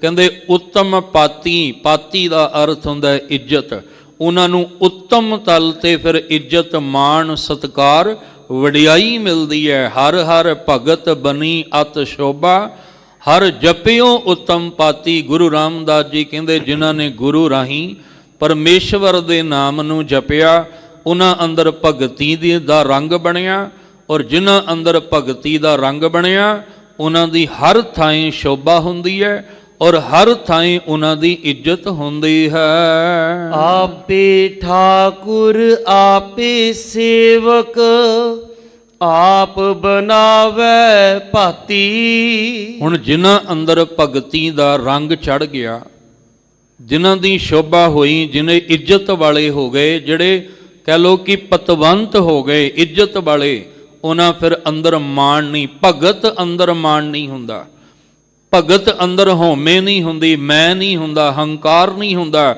ਉਹਦੇ ਅੰਦਰ ਹੁੰਦਾ ਕਬੀਰ ਤੂੰ ਤੂੰ ਕਰਤਾ, ਤੂੰ ਹੁਆ ਮੁਝ ਮੈਂ ਰਹਾ ਨਾ ਹੂੰ। ਇੱਥੇ ਵਰ ਜਦੋਂ ਭਗਤੀ ਦਾ ਰੰਗ ਅੰਦਰ ਬਣ ਆਇਆ, ਫਿਰ ਆਖਿਆ ਮਾਲਕ ਜੀ ਠਾਕੁਰ ਵੀ ਤੂੰ ਆਪ ਹੈ। ਠਾਕੁਰ ਹੀ ਨਹੀਂ, ਤੂੰ ਆਪ ਸੇਵਕ ਵੀ ਜਿਹੜਾ ਤੂੰ ਆਪ ਹੈ, ਔਰ ਸੇਵਕ ਵੀ ਆਪ ਹੈ, ਤੇ ਸਾਰੀ ਬਿੰਦ ਹਰ ਭਾਂਤੀ ਆਪਣੀ ਬਿੱਦ ਬਣਾਉਣ ਵਾਲਾ ਵੀ ਤੂੰ ਆਪ ਹੈ। ਇੱਥੇ ਆ ਕੇ ਹੁਣ ਮੈਂ ਖਤਮ ਹੋ ਜਾਣੀ ਆ, ਇੱਥੇ ਆ ਕੇ ਹੁਣ ਹੈ ਬਸ ਸੇਵਕ ਵੀ ਤੂੰ, ਠਾਕੁਰ ਵੀ ਤੂੰ, ਔਰ ਹਰ ਪ੍ਰਕਾਰ ਦੇ ਵਿੱਚ ਕਹਿੰਦੇ ਜਿਹੜੀਆਂ ਬਿੱਦ ਬਣਾਉਣ ਵਾਲਾ ਵੀ ਜਿਹੜਾ ਆਪ ਤੂੰ ਹੈ। ਨਾਨਕ ਜਨ ਤੁਮਰੀ ਸਰਣਾਈ, ਹਰ ਰਾਖੋ ਲਾਜ ਭਗਾਤੀ। ਧੰਨ ਗੁਰੂ ਰਾਮਦਾਸ ਮਹਾਰਾਜ ਨੇ ਜਿਹੜਾ ਅੱਜ ਹੁਕਮ ਬਖਸ਼ਿਆ, ਸਾਹਿਬ ਜੀ ਕਹਿੰਦੇ ਨਾਨਕ ਜਨ, ਨਾਨਕ ਦੇ ਕੱਕੇ ਨੂੰ ਔਂਕੜ ਲੱਗੀ ਹੈ। ਧੰਨ ਗੁਰੂ ਰਾਮਦਾਸ ਜੀ ਕਹਿੰਦੇ ਜਨ ਬਣ ਕੇ ਤੁਮਰੀ ਸ਼ਰਨਾਈ, ਤੁਹਾਡੀ ਸ਼ਰਨ ਵਿੱਚ ਆਏ ਹਾਂ, ਤੇ ਇੱਕ ਬੇਨਤੀ ਹੈ ਕਿ ਮਾਲਕ ਜੀ ਹਰ ਰਾਖੋ ਲਾਜ ਭਗਾਤੀ। ਇਸ ਦਰ ਤੇ ਆਏ ਹੋਏ ਦੀ ਲਾਜ ਰੱਖ ਲਓ, ਐਸੀ ਲਾਜ ਰੱਖੋ ਕਿ ਉੱਠਦਿਆਂ ਬਹਿੰਦਿਆਂ ਸੌਂਦਿਆਂ ਜਾਗਦਿਆਂ ਹਰ ਪਲ ਹਰ ਸਮੇਂ ਅੰਦਰ ਬਸ ਤੁਹਾਡੀ ਯਾਦ ਬਣੀ ਰਹੇ, ਤੇ ਇਹ ਨਾਮ ਦਾ ਅਭਿਆਸ ਜਿਹੜਾ ਇਹ ਅੰਦਰ ਚੱਲਦਾ ਰਵੇ। ਕਿਉਂਕਿ ਭਗਤਾਂ ਦੀ ਲਾਜ ਤੁਸੀਂ ਅੱਜ ਦੇ ਨਹੀਂ, ਇਹ ਧੁਰ ਤੋਂ ਹੀ ਤੁਸੀਂ ਆਪਣੇ ਭਗਤਾਂ ਦੀ ਲਾਜ ਰੱਖਦੇ ਆਏ ਹੋ, ਤੇ ਰੱਖਦੇ ਹੋ ਤੇ ਰੱਖਦੇ ਰਹੋਗੇ, ਕਿਉਂਕਿ ਪਰਮੇਸ਼ਵਰ ਸਦੀਵੀ ਹੈ। ਉਹ ਆਦ ਜੁਗਾਦ ਵਿੱਚ ਹਮੇਸ਼ਾ ਸਦੀਵੀ ਸੱਤ ਹੈ। ਆਦ ਸੱਚ ਜੁਗਾਦ ਸੱਚ ਹੈ, ਭੀ ਸੱਚ ਨਾਨਕ ਹੋਸੀ ਭੀ ਸੱਚ। ਅਸਲ ਵਿੱਚ ਸਾਡੀ ਇਹ ਅਰਦਾਸ ਨਿਤ ਹੋਣੀ ਚਾਹੀਦੀ ਹੈ ਕਿ ਮਾਲਕ ਜੀ ਸਾਡੇ ਲਈ ਤਾਂ ਹਰ ਦਿਨ ਚੰਗਾ ਹੈ, ਸਾਡੇ ਲਈ ਤਾਂ ਹਰ ਸਮਾਂ ਚੰਗਾ ਹੈ, ਜੇ ਕਿਤੇ ਅੰਦਰ ਭਗਤੀ ਦਾ ਜਾਗ ਲਾ ਦਿਓ ਤਾਂ। ਧਿਆਨ ਰੱਖਿਓ, ਗੱਲ ਬੇਨਤੀ ਤੇ ਕੀਤੀ ਆ, ਤੇ ਗੁਰੂ ਰਾਮਦਾਸ ਪਾਤਸ਼ਾਹ ਜੀ ਦੇ ਹੁਕਮ ਤੋਂ ਜੋ ਇਸ ਅਸਥਾਨ ਤੇ ਲੜੀਵਾਰ ਗੁਰੂ ਗ੍ਰੰਥ ਸਾਹਿਬ ਜੀ ਦੀ ਬਾਣੀ ਦੀ ਵਿਚਾਰ ਚੱਲਦੀ ਹੈ, ਉਹਨੂੰ ਆਰੰਭਣ ਤੋਂ ਪਹਿਲਾਂ ਇੱਕ ਬੇਨਤੀ ਕਰਕੇ ਚੱਲਾਂ। ਹਰ ਗੁਰੂ ਕਾ ਪਿਆਰਾ, ਗੁਰੂ ਕਾ ਸਿੱਖ, ਜਿੰਨੇ ਵੀ ਗੁਰੂ ਸਾਹਿਬ ਦੇ ਦਰ ਤੇ ਧੰਨ ਗੁਰੂ ਰਾਮਦਾਸ ਮਹਾਰਾਜ ਦੇ ਚਰਨਾਂ ਵਿੱਚ ਆਉਣ ਵਾਲੇ ਨੇ, ਧਿਆਨ ਰੱਖਿਓ ਸਾਡਾ ਗੁਰੂ ਨਾਲ ਪਿਆਰ ਕੇਵਲ ਇੱਕ ਦਿਨ ਦਾ ਨਹੀਂ ਹੈ। ਸਾਡਾ ਬਾਣੀ ਦਾ ਪਾਠ ਕਰਨਾ ਕੇਵਲ ਇੱਕ ਜਾਂ ਚੰਦ ਦਿਨਾਂ ਦਾ ਨਹੀਂ। ਮਹਾਰਾਜ ਨੇ ਤੇ ਕਿਹਾ ਸੀ ਨਿਤ ਉੱਠ ਗਾਵੋ ਪ੍ਰਭ ਕੀ ਬਾਣੀ। ਹੁਣ ਅਸੀਂ ਕੀ ਕਰਨਾ ਹੈ, ਆ ਨਿਮਖ ਮਾਤਰ ਉਹ ਬੂੰਦ, ਉਹ ਫਲ ਰੂਪੀ ਬੂੰਦ ਮਿਲ ਜਾਏ ਤੇ ਅੰਦਰ ਦੀ ਪਿਆਸ ਬੁੱਝ ਜਾਏ ਤੇ ਮਿਲਾਪ ਹੋ ਜਾਏ। ਸਾਹਿਬ ਕਹਿੰਦੇ ਇੱਕ ਕੰਮ ਕਰ, ਤੂੰ ਆ ਕੇ ਅਰਦਾਸ ਕਰ। ਕਿਹੜੀ ਅਰਦਾਸ ਕਰਨੀ ਹੈ? ਕਿਰਤ ਕਰਮ ਕੇ ਵਿਛੜੇ ਕਰ ਕਿਰਪਾ ਮਿਲ ਹੋ ਰਾਮ, ਚਾਰ ਕੁੰਟ ਦਹ ਦਿਸ ਭ੍ਰਮੇ ਥੱਕ ਆਏ ਪ੍ਰਭ ਕੀ ਸਾਮ। ਮੈਂ ਚਾਰੇ ਕੁੰਟਾਂ ਦਿਸ਼ਾਵਾਂ 'ਚ ਭਟਕਿਆ ਪਰ ਅੰਦਰ ਦੀ ਜਿਹੜੀ ਪਿਆਸ ਸੀ ਕਿਤੋਂ ਵੀ ਨਾ ਬੁਝੀ। ਇਸ ਲਈ ਤੁਹਾਡੇ ਦਰ ਤੇ ਆਇਆ। ਤੇ ਮਹਾਰਾਜ ਜੀ ਕਹਿੰਦੇ ਫਿਰ ਇੱਕ ਕੰਮ ਕਰ, ਜੇ ਤੂੰ ਹਰ ਦਿਨ ਹਰ ਘੜੀ ਹਰ ਪਲ ਆਪਣਾ ਸੁਹਾਵਣਾ ਬਣਾਉਣਾ ਚਾਹੁੰਦਾ ਹੈ, ਜੇ ਆਉਣ ਵਾਲੇ ਸਮੇਂ 'ਚ ਖੁਸ਼ਹਾਲੀ ਚਾਹੁੰਦਾ ਹੈ, ਤੇ ਫਿਰ ਚੇਤ ਗੋਬਿੰਦ ਆਰਾਧੀਐ ਹੋਵੇ ਆਨੰਦ ਘਣਾ। ਤੇਰੀ ਜ਼ਿੰਦਗੀ 'ਚ ਘਣਾ ਆਨੰਦ ਆਏਗਾ। ਪਰ ਚੇਤਨਾ ਕਿਵੇਂ ਆ? ਨਿਤ ਉੱਠ ਗਾਵੋ ਪ੍ਰਭ ਕੀ ਬਾਣੀ। ਸਭ ਕਹਿੰਦੇ ਜਿਸ ਦਿਨ ਤੂੰ ਇਹ ਆਪਣੇ ਜੀਵਨ ਵਿੱਚ ਨਿਤ ਦਾ ਨੇਮ ਬਣਾ ਕੇ ਜੁੜੇਗਾ, ਫਿਰ ਇੱਕ ਦਿਨ ਤੇਰੀ ਜੀਵਨ ਵਿੱਚ ਜ਼ਿੰਦਗੀ ਵਿੱਚ ਐਸੀ ਕਿਰਪਾ ਹੋ ਜਾਏਗੀ ਕਿ ਜਦੋਂ ਅਸੀਂ ਕਿਹਾ ਵੀ ਮਾਲਕ ਜੀ ਸਾਡੀ ਲਾਜ ਰੱਖੋ, ਤੇ ਸਭ ਕਹਿੰਦੇ ਤੂੰ ਚੇਤਨਾ ਸ਼ੁਰੂ ਕਰ, ਆਰਾਧਨਾ ਸ਼ੁਰੂ ਕਰ, ਇੱਕ ਦਿਨ ਕਿਰਪਾ ਹੋਏਗੀ। ਫਲ ਗੁਣ ਆਨੰਦ ਉਪਾਰਜਨ ਹਰ ਸੱਜਣ ਪ੍ਰਗਟੇ ਆਏ। ਸੰਤ ਸਹਾਈ RAM ਕੇ ਕਰ ਕਿਰਪਾ ਦੀਆ ਮਿਲਾਏ। ਸੇਜ ਸੁਹਾਵੀ ਸਰਬ ਸੁਖ ਹੁਣ ਦੁੱਖਾਂ ਨਾਹੀਂ ਜਾਏ। ਤੇਰੀ ਸੇਜਾ ਹਿਰਦੇ ਦੀ ਸੁੱਖਾਂ ਨਾਲ ਭਰ ਜਾਏਗੀ। ਔਰ ਫਿਰ ਜਿਸ ਦਿਨ ਤੇਰੇ ਅੰਦਰ ਆ ਚਾਤਰਿਕ ਬਣ ਕੇ ਤੂੰ ਆਇਆ ਤੇ ਮਾਲਕ ਨੇ ਨਾਮ ਦੀ ਬੂੰਦ ਤੈਨੂੰ ਕਣੀ ਦੇ ਦਿੱਤੀ, ਤੈਨੂੰ ਫਲ ਮਿਲ ਗਿਆ। ਫਿਰ ਉਸ ਦਿਨ ਮਹਾ ਦਿਵਸ ਮੂਰਤ ਭਲੇ ਜਿਸ ਕੋ ਨਦਰ ਕਰੇ। ਕਹਿੰਦੇ ਜਿਹਦੇ ਉੱਤੇ ਨਦਰ ਹੋਈ ਉਹਦਾ ਦਿਨ, ਉਹਦਾ ਮਹੀਨਾ, ਉਹਦਾ ਸਾਲ, ਇਹ ਹਰ ਘੜੀ ਹਰ ਪਲ ਉਹਦਾ ਸਫਲ ਹੋ ਗਿਆ। ਅਸੀਂ ਨਿਤ ਦੇ ਨੇਮ ਵਿੱਚ ਗੁਰੂ ਸਾਹਿਬ ਦੇ ਦਰ ਤੇ ਜੁੜ ਕੇ ਅੰਮ੍ਰਿਤ ਬਾਣੀ ਦਾ ਅਭਿਆਸ ਕਰਦੇ ਹਾਂ। ਇਹ ਬੇਨਤੀ ਕਰਨੀ ਹੈ ਕਿ ਆਪਣੇ ਪਿਆਰਿਆਂ ਦੀ, ਆਪਣੇ ਸੇਵਕਾਂ ਦੀ ਲਾਜ ਮਾਲਕ ਜੀ ਰੱਖ ਲਓ। ਅਸੀਂ ਤੁਹਾਡੀ ਸ਼ਰਨ ਦੇ ਵਿੱਚ ਆਏ ਹਾਂ। ਧੰਨ ਗੁਰੂ ਰਾਮਦਾਸ ਜੀ ਕਿਰਪਾ ਕਰਨ। ਇਹ ਪਾਵਨ ਹੁਕਮ ਜੋ ਅੱਜ ਬਖਸ਼ਿਆ, ਇਹਦੇ ਵਿੱਚੋਂ ਇੱਕ ਬੂੰਦ, ਇੱਕ ਕਣੀ ਸਾਡੇ ਹਿਰਦੇ ਵਿੱਚ ਵਸ ਜਾਏ। ਆਓ ਬੜੇ ਪਿਆਰ ਸਤਿਕਾਰ ਨਾਲ ਜੋ ਪੰਚਮ ਪਾਤਸ਼ਾਹ ਸ਼ਹੀਦਾਂ ਦੇ ਸਰਤਾਜ ਬਾਣੀ ਕੇ ਬੋਹਿਤ ਗੁਰੂ ਅਰਜਨ ਦੇਵ ਮਹਾਰਾਜ ਜੀ ਦਾ ਪਾਵਨ ਸ਼ਬਦ ਰਾਮਕਲੀ ਰਾਗ ਦੇ ਅੰਦਰ ਆਪ ਜੀ ਲੜੀਵਾਰ ਸਰਵਣ ਕਰਦੇ ਆ ਰਹੇ ਹੋ। ਜੋ ਗੁਰੂ ਸਾਹਿਬ ਜੀ ਦੀ ਪਵਿੱਤਰ ਬਾਣੀ ਪਾਵਨ ਅੰਗ 901 ਦੇ ਉੱਪਰ ਸੁਭਾਏਮਾਨ ਹੈ। ਭਾਈ ਸਾਹਿਬ ਜੀ ਪਾਸੋਂ ਬੜੇ ਪਿਆਰ ਨਾਲ ਸਰਵਣ ਕਰੋ ਜੀ। ਰਾਮ ਕਲੀ ਮਹਲਾ ਪੰਜਵਾ। ਰੂਪ ਰੰਗ ਸੁਗੰਧ ਭੋਗ ਤਿਆਗ ਚਲੇ ਮਾਇਆ ਛਲੇ ਕਨਿਕ ਕਾਮਨੀ। ਸਤਿਗੁਰੂ ਗੁਰੂ ਅਰਜਨ ਦੇਵ ਮਹਾਰਾਜ ਜੀ ਦਾ ਇਹ ਪਾਵਨ ਸ਼ਬਦ ਜੋ ਰਾਮਕਲੀ ਰਾਗ ਦੇ ਵਿੱਚ ਹੈ, ਪੜਤਾਲ ਦੇ ਰੂਪ ਵਿੱਚ ਹੈ ਔਰ ਤੀਸਰੇ ਘਰ ਦੇ ਵਿੱਚ ਹੈ। ਇਹ ਦੂਸਰਾ ਸ਼ਬਦ ਗੁਰੂ ਸਾਹਿਬ ਕਹਿੰਦੇ ਆ ਜਿਹੜੇ ਰੂਪ ਨੇ, ਰੰਗ ਨੇ, ਆ ਜਿਹੜੀਆਂ ਸੁਗੰਧੀਆਂ ਨੇ ਔਰ ਜਿੰਨੇ ਵੀ ਆ ਸੰਸਾਰ ਦੇ ਵਿੱਚ ਮਾਇਆਵੀ ਭੋਗ ਨੇ, ਸਾਹਿਬ ਜੀ ਕਹਿੰਦੇ ਧਿਆਨ ਰੱਖ ਤਿਆਗ ਚਲੇ।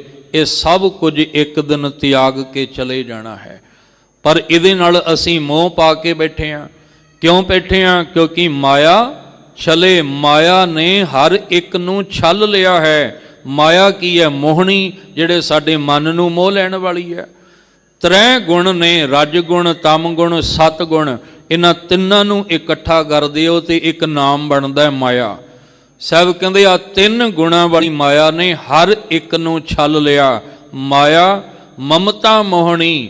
ਸਾਹਿਬ ਕਹਿੰਦੇ ਇਹ ਐਸੀ ਮਮਤਾ ਪਾ ਕੇ ਮੋਹ ਲੈਣ ਵਾਲੀ ਹੈ। ਇਹਨੇ ਸਾਰਿਆਂ ਨੂੰ ਛਲ ਲਿਆ ਤੇ ਜਿਨ੍ਹਾਂ ਨੂੰ ਛਲਿਆ ਉਹਨਾਂ ਨੂੰ ਰੂਪ ਰੰਗ ਸੁਗੰਧੀਆਂ ਬੜੀਆਂ ਪਿਆਰੀਆਂ ਚੰਗੀਆਂ ਲੱਗਦੀਆਂ ਨੇ, ਪਰ ਇਹ ਭਰਮ ਅੰਦਰ ਪਾਲ ਕੇ ਬੈਠੇ ਆ ਉਹ ਜਿਨ੍ਹਾਂ ਨੂੰ ਮਾਇਆ ਨੇ ਛਲਿਆ ਕਿ ਇਹ ਸਭ ਕੁਝ ਆਪਣਾ ਹੈ। ਇਹ ਰੂਪ ਰੰਗ ਸੁੰਦਰਤਾ, ਇਹ ਸੁਗੰਧੀਆਂ, ਜਿੰਨੇ ਮਾਇਆਵੀ ਪਦਾਰਥ ਭੋਗ ਰਹੇ ਆ ਇਹ ਸਾਰੇ ਦੇ ਸਾਰੇ ਆਪਣੇ ਆ। ਮਹਾਰਾਜ ਕਹਿੰਦੇ ਨਹੀਂ, ਇੱਕ ਦਿਨ ਤਿਆਗ ਕੇ ਚੱਲਣਾ। ਹੈ ਮਾਇਆ ਦੇ ਛਲੇ ਹੋਏ ਜੀਵ, ਇੱਕ ਦਿਨ ਇਹ ਸਭ ਕੁਝ ਤਿਆਗ ਕੇ ਚੱਲਣਾ ਹੈ। ਕਨਕ ਕਾਮਨੀ, ਕਨਕ ਕਹਿੰਦੇ ਆ ਸੋਨੇ ਨੂੰ, ਕਾਮਨੀ ਕਹਿੰਦੇ ਇਸਤਰੀ ਨੂੰ।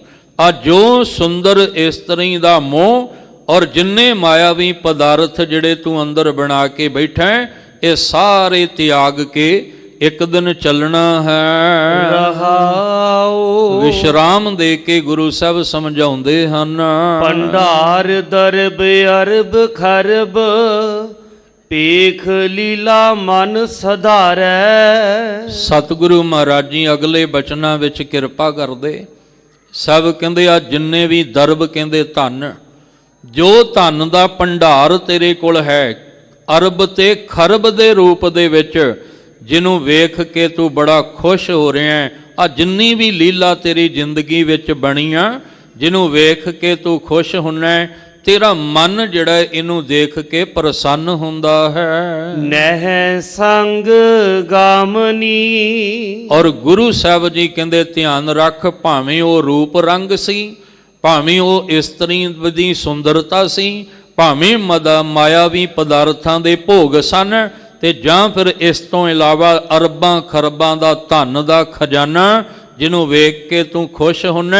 ਸਾਹਿਬ ਕਹਿੰਦੇ ਨਹਿ ਸੰਗ ਗਾਮਨੀ, ਇਹਦੇ ਚੋਂ ਇੱਕ ਕੌਡੀ ਵੀ ਤੇਰੇ ਨਾਲ ਨਹੀਂ ਜਾਣੀ। ਕਬੀਰ ਕੌਡੀ ਕੌਡੀ ਜੋਰ ਕੈ ਜੋਰੇ ਲੱਖ ਕਰੋੜ, ਚਲਤੀ ਬਾਰ ਨਾ ਕੱਛ ਮਿਲਿਓ ਲਈ ਲੰਗੋਟੀ। ਤੋਰ ਕਬੀਰ ਇਹ ਤਨ ਜਾਏਗਾ, ਸਕੋ ਤਾਂ ਲਿਹੋ ਬਹੋਰ, ਨਾਂਗੇ ਪਾਵੋ ਤੇ ਗਏ ਜਿਨ ਕੇ ਲੱਖ ਕਰੋੜ। ਆ ਬਹੁਤਾ ਇਹਦਾ ਮਾਣ ਨਾ ਕਰ, ਬਹੁਤਾ ਖੁਸ਼ ਨਾ ਹੋ, ਕਿਉਂਕਿ ਜਿੱਦਨ ਦੁਨੀਆ ਤੋਂ ਤੁਰਨਾ ਸਰੀਰਕ ਚੋਲਾ ਛੱਡ ਕੇ, ਇਹਦੇ ਵਿੱਚੋਂ ਇੱਕ ਕੌਡੀ ਵੀ ਤੇਰੇ ਨਾਲ ਨਹੀਂ ਚੱਲਣੀ। ਇਹ ਸਭ ਕੁਝ ਇੱਥੇ ਧਰਿਆ ਧਰਾਇਆ ਰਹਿ ਜਾਣਾ। ਜਾਣਾ ਕੀ ਹੈ? ਸਾਹਿਬ ਕਹਿੰਦੇ ਸਾਥ ਨਾ ਚਾਲੈ ਬਿਨ ਭਜਨ, ਵਿਖਿਆ ਸਗਲੀ ਛਾਰ, ਹਰ ਹਰ ਨਾਮ ਕਮਾਵਣਾ ਨਾਨਕ। ਇਹ ਧਨ ਸਾਰ ਆ ਧਨ ਇਕੱਠਾ ਕਰ, ਜਿਹਦਾ ਤੂੰ ਇਕੱਠਾ ਕਰਕੇ ਮਾਣ ਕਰਦਾ। ਨੈ ਸੰਗ ਗਾਮਨੀ, ਇਹ ਤੇਰੇ ਨਾਲ ਨਹੀਂ ਚੱਲਣਾ ਹੈ। ਸੁਤ ਕਲਤਰ ਭਰਾਤ ਮੀਤ, ਉਰਜ ਪਰਿਓ ਪਰਮ ਮੋਹਿਓ, ਇਹ ਬਿਰਖ ਸ਼ਾਮਨੀ। ਸਾਹਿਬ ਜੀ ਨੇ ਫਿਰ ਅਗਲੀ ਗੱਲ ਕੀਤੀ, ਕਹਿੰਦੇ ਪੁੱਤਰ ਹੈ, ਕਲਤਰ ਦਾ ਅਰਥ ਇਸਤਰੀ ਹੈ, ਭਰਾਤ ਦਾ ਅਰਥ ਭਰਾ, ਮੀਤ ਦਾ ਅਰਥ ਮਿੱਤਰ। ਇਹਨਾਂ ਦੇ ਮੋਹ ਵਿੱਚ ਉਲਝਿਆ ਪਿਆ ਹੈ। ਐਸਾ ਕਹਿੰਦੇ ਭਰਮ ਨੇ, ਮੋਹ ਦਾ ਜਾਲ ਭਰਮ ਹੈ ਨਾ, ਕਿ ਇਹ ਸਾਰਾ ਕੁਝ ਆਪਣਾ ਹੈ। ਤੇ ਗੁਰੂ ਤੇਗ ਬਹਾਦਰ ਸਾਹਿਬ ਕਹਿੰਦੇ ਇਸ ਭਰਮ ਵਿੱਚੋਂ ਨਿਕਲ, ਸੰਗ ਸਖਾ ਸਭ ਤਜ ਗਏ, ਕਉ ਨ ਨਿਭਿਓ ਸਾਥ, ਕਹੋ ਨਾਨਕ ਇਹ ਬਿਪਤ ਮੈਂ ਟੇਕ। ਏਕ ਰਘੁਨਾਥ ਇੱਕ ਦੀ ਟੇਕ ਲੈ। ਜਿਹੜੇ ਭਰਮ ਵਿੱਚ ਤੂੰ ਉਲਝਿਆ ਪਿਆ ਤੇ ਤੈਨੂੰ ਇਹਨੇ ਮੋਹ ਦਾ ਜਾਲ ਤੇਰੇ ਅੰਦਰ ਵਿਛਾਇਆ, ਇਹ ਇਸ ਤਰ੍ਹਾਂ ਹੈ ਜਿਵੇਂ ਬਿਰਖ ਦੀ ਛਾਇਆ ਹੋਵੇ, ਜਿਵੇਂ ਇੱਕ ਦਰਖਤ ਦੀ ਛਾਂ ਜਿਹੜੀ ਸਦਾ ਇੱਕ ਥਾਂ ਤੇ ਟਿਕੀ ਨਹੀਂ ਰਹਿੰਦੀ। ਤੇ ਗੁਰੂ ਸਾਹਿਬ ਮਹਾਰਾਜ ਨੇ ਤੇ ਬੜੀ ਕਿਰਪਾ ਕਰਕੇ ਬਾਣੀ 'ਚ ਸਮਝਾਇਆ। ਔਰ ਪਿਛਲੇ ਸਮੇਂ ਵਿੱਚ ਜਿਹੜਾ ਇੱਕ ਬਿਮਾਰੀ ਦਾ ਦੌਰ ਚੱਲਿਆ, ਉਹਦੇ ਵਿੱਚ ਤਾਂ ਜਿਉਂਦਿਆਂ ਵੇਖਣ ਨੂੰ ਮਿਲਿਆ। ਮੋਇਆਂ ਤੋਂ ਬਾਅਦ ਕਿਨੇ ਵੇਖਣਾ ਹੈ? ਜਿਉਂਦਿਆਂ ਵੇਖਣ ਨੂੰ ਮਿਲਿਆ। ਆਪਣੇ ਵੀ ਨੇੜੇ ਜਾਣ ਤੋਂ ਡਰਦੇ ਸਨ। ਬੱਚਿਆਂ ਨੇ ਆਖਿਆ ਜੇ ਕਿਤੇ ਮਾਂ ਜਾਂ ਪਿਤਾ ਦੇ ਰੂਪ ਵਿੱਚ ਕੋਈ ਸਰੀਰ ਛੱਡ ਗਿਆ, ਆਖਿਆ ਤੁਸੀਂ ਵੀਡੀਓ ਕਾਲ ਕਰਕੇ ਉਹਦਾ ਸੰਸਕਾਰ ਦਿਖਾ ਦਿਓ, ਅਸੀਂ ਨਹੀਂ ਉੱਥੇ ਜਾਣਾ। ਮਹਾਰਾਜ ਕਹਿੰਦੇ ਕਿਹੜਾ ਮੋਹ ਪਾਲ ਕੇ ਤੂੰ ਬੈਠਾ? ਜਿਨ੍ਹਾਂ ਦੇ ਮੋਹ ਵਿੱਚ ਸੀ ਉਹ ਤਾਂ ਤੇਰੇ ਨੇੜੇ ਆਉਣਾ ਤੇ ਤੈਨੂੰ ਛੂਹਣ ਤੋਂ ਵੀ ਡਰਦੇ ਸਨ। ਉਹਨਾਂ ਆਖਿਆ ਅਸੀਂ ਘਰ ਬੈਠੇ ਰਹਾਂਗੇ ਪਰ ਅਸੀਂ ਉੱਥੇ ਕੋਈ ਨਹੀਂ ਜਾਣਾ।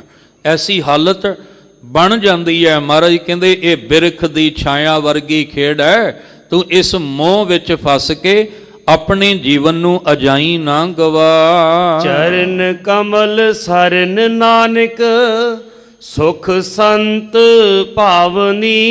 ਇਸ ਲਈ ਸੁਖੀ ਕੌਣ ਵਸਦੇ ਆ? ਸੰਤ ਦਾ ਅਰਥ ਗੁਰਮੁਖ ਜਨ, ਜਿਹੜੇ ਰੱਬ ਦੇ ਪਿਆਰੇ ਰੰਗ ਰਤੜੀਆਂ ਰੂਹਾਂ ਨਾਮ ਦੇ ਵਿੱਚ ਲੀਨ ਹੋਣ ਵਾਲੀਆਂ। ਉਹਨਾਂ ਅੰਦਰ ਭਾਵਨਾ ਹੁੰਦੀ ਹੈ, ਪ੍ਰੇਮ ਹੁੰਦਾ ਹੈ, ਸ਼ਰਧਾ ਹੁੰਦੀ ਹੈ। ਉਹਨਾਂ ਨੂੰ ਸਮਝ ਆ ਜਾਂਦੀ ਹੈ ਕਿ ਇੱਕੋ ਹੀ ਟੇਕ, ਇੱਕੋ ਹੀ ਆਸਰਾ ਹੈ ਜਿਹਦੇ ਆਸਰੇ ਅਸੀਂ ਇਸ ਭਵਜਲ ਚੋਂ ਤਰ ਸਕਦੇ ਹਾਂ। ਉਹ ਹੈ ਚਰਨ ਕਮਲ, ਉਹ ਵਾਹਿਗੁਰੂ ਜੀ ਦੇ ਕਮਲ ਵਰਗੇ ਚਰਨ, ਜਿਹਦੀ ਸ਼ਰਨ ਵਿੱਚ ਆ ਕੇ ਹੀ ਸੁੱਖ ਮਿਲਦਾ ਹੈ। ਇਸ ਲਈ ਧੰਨ ਗੁਰੂ ਅਰਜਨ ਦੇਵ ਮਹਾਰਾਜ ਨੇ ਇਸ ਪਾਵਨ ਸ਼ਬਦ ਵਿੱਚ ਆਖਿਆ ਵੀ ਜਿਹੜੇ ਗੁਰਮੁਖ ਜਨ ਹੁੰਦੇ ਨੇ ਉਹ ਵਾਹਿਗੁਰੂ ਜੀ ਦੇ ਚਰਨ ਸ਼ਰਨ ਦੇ ਵਿੱਚ ਆ ਕੇ ਹੀ ਸੁਖ ਦੀ ਪ੍ਰਾਪਤੀ ਕਰਦੇ ਹਨ।